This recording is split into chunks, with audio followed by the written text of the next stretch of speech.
Today we're heading back up to the top of the Mount Rose summit. It's an idea Brian had a while back. He wanted to do this once a month.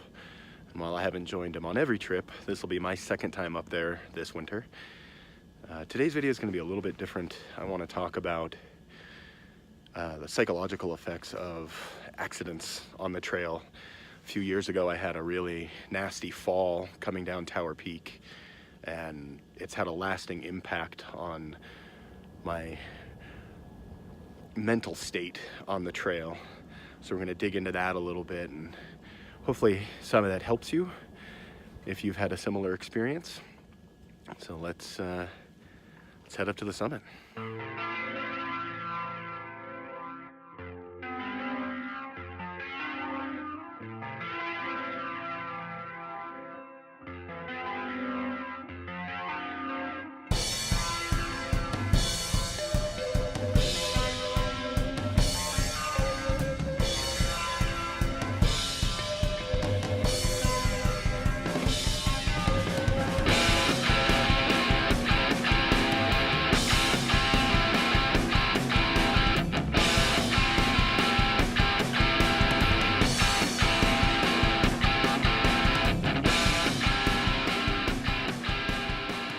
July of 2016, Brian and I made our third attempt at summiting Tower Peak.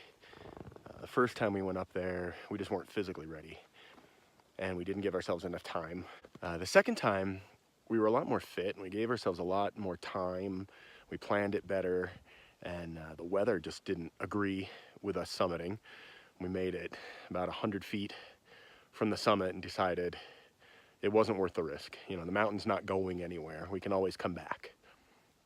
So in July of 16, we made our third attempt, and there was a lot more snow in between our base camp and the summit than we had anticipated. But we had all the right gear, and we were prepared, we were ready. So we went for it. And we made it up to Tower Lake, which is kind of the gateway to the final push to the summit. And it was socked in with snow. There was a huge cornice hanging over the edge of the chute you're supposed to climb. And it sort of seemed like maybe we weren't going to get it again, strike three. And we looked at the terrain, we looked at the maps. There was this cliff face that was probably a class 3 plus scramble. At the top of it, we could catch a ridge, and the ridge took us right to the actual climb.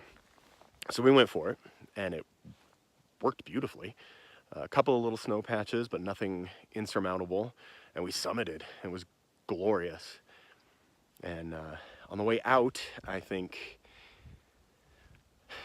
a lot of it had to do with just the excitement of having summited finally after trying so many times. And I think a lot of it was just poor decision making. We took the wrong ridge back out. But it was going the right direction, and so we thought it would be fine. We'll just keep going, catch the trail back at Tower Lake, and make it back down to our base camp. So the second ridge that we took had two pretty significant snow patches. The first one we traversed no problem. We were feeling really good, feeling really confident. We came around this corner on kind of an exposed ridge, almost like a cliff, really, and there was another snow patch, and my gut told me no. Right away, I just didn't feel comfortable. And then we went for it, and I had a plan. I was just going to cut straight across the shortest route possible and catch on to some rocks so we were out of the snow. And about halfway across, I decided, for whatever reason, to kick in a step and cut a switchback and hit the rocks a little bit lower. And as I was turning, I lost my footing and I fell. I belayed successfully, and the ice broke. Just a huge, almost like basketball chunk size of ice popped out, and I was sliding, and I turned over to self-arrest, and I lost my axe, which is basically the worst case scenario. I rolled back over onto my back, and I can remember really clearly thinking, Brian has to watch me die. As I was sliding, I rolled over onto my back and spread my arms out real wide, almost kind of like a Jesus Christ pose, and just tucked my butt into the snow as hard as I could, hoping it would slow me down.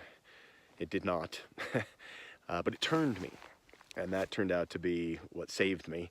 Had I continued sliding in a straight line, I was going to pitch off the edge of this cliff and just fall to my death.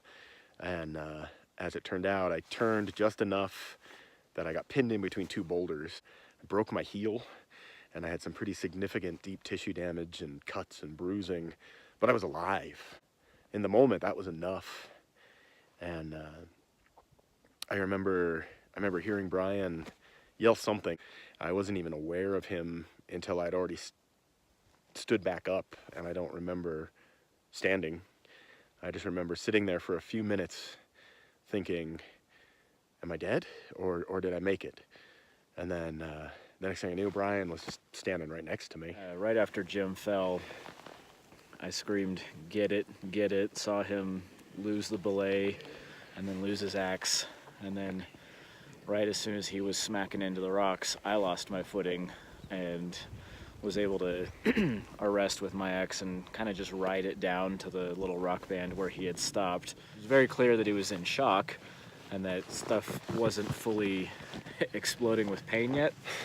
And so we packed everything up and then decided to keep moving kind of in the moment, which I think was a good use of that nervous energy and all the adrenaline to just get ourselves to a place where we're more effectively able to cope with everything.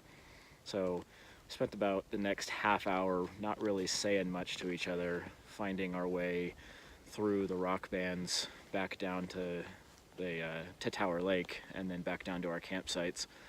And when we got down there, as we were walking down, Jim was walking in front of me, moving pretty quickly, but definitely in pain.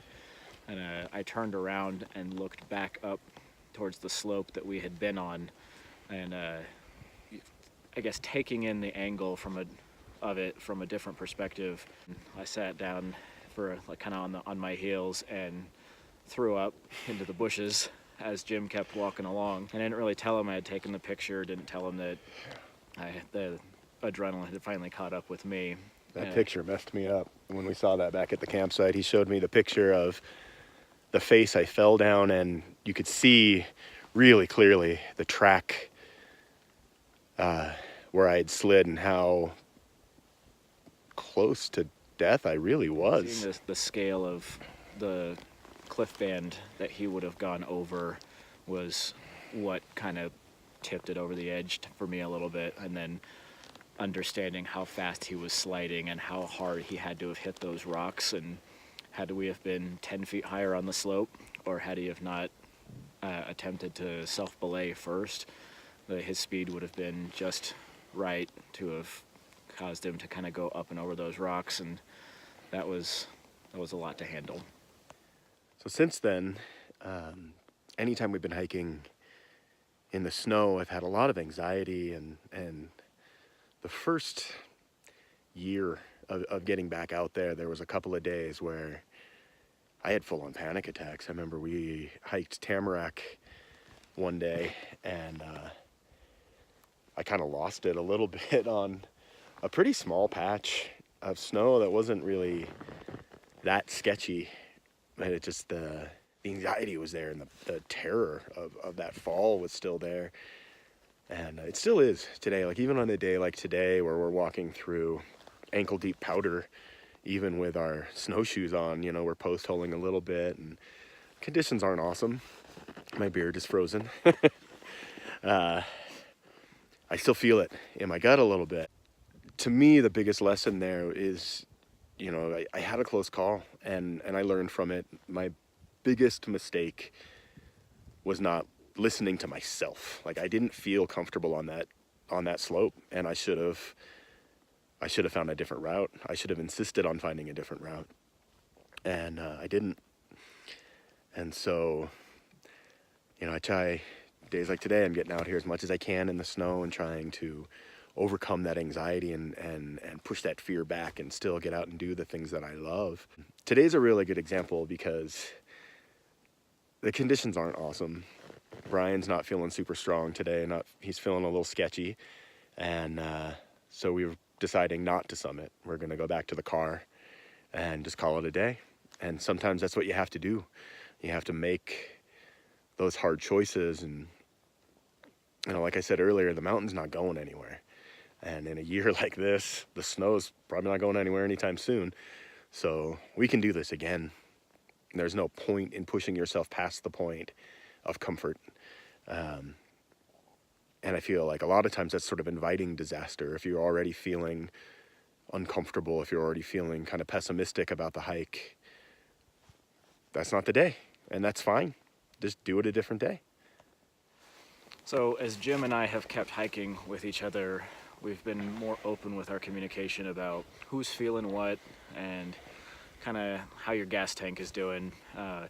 It has definitely helped to have a more reciprocal dialogue in terms of one person being able to say to the other, I'm slowing way down, or we need to stop, I need to eat, or I'm just not feeling it and I think we should turn back a little earlier than if we get too far in and then we're just hammered for the way out. And likewise, understanding when we are not comfortable on the terrain, whether it's under a hazard or above a terrain trap or maybe just too steep for snowshoes to grab onto and not a great place to try and backtrack and then put on crampons. At what point does the escalating tactical consideration become more risky than it's worth? And it's also kind of prompted us to investigate other sources of information, not only just in terms of developing some skills in a climbing gym, improving our fitness, doing our weekly exercise routines, but also the notion of taking an avalanche course, maybe hooking up with some of the other outings clubs, and getting some skills from people who have far more knowledge than we do. I think a big part of the mistake that we made on Tower Peak was being overly confident because we were just hyped with summit fever and shouldn't have been on the slope we were on without crampons, without helmets, and both of us had the willies and neither one of us really said anything. It was scary to me and I was just like, yeah, we're almost there, we'll get there, it'll be fine. And then Jim was gone. And I think we got really lucky with a learning experience like that, so it's prompted a lot more open communication. And today I just think we're gonna get pounded with the terrain, and it's just sometimes the juice ain't worth the squeeze. It's important in life to challenge yourself and to push yourself to be a little bit uncomfortable, but I think it's equally important to know your limits. And you just have to ask, you know, is the payoff worth the price of admission? And today it wasn't. You know, the weather report today called for no snow, and as you can see, it is snowing. It just wasn't the day to hit the summit. So we come back and we try another day.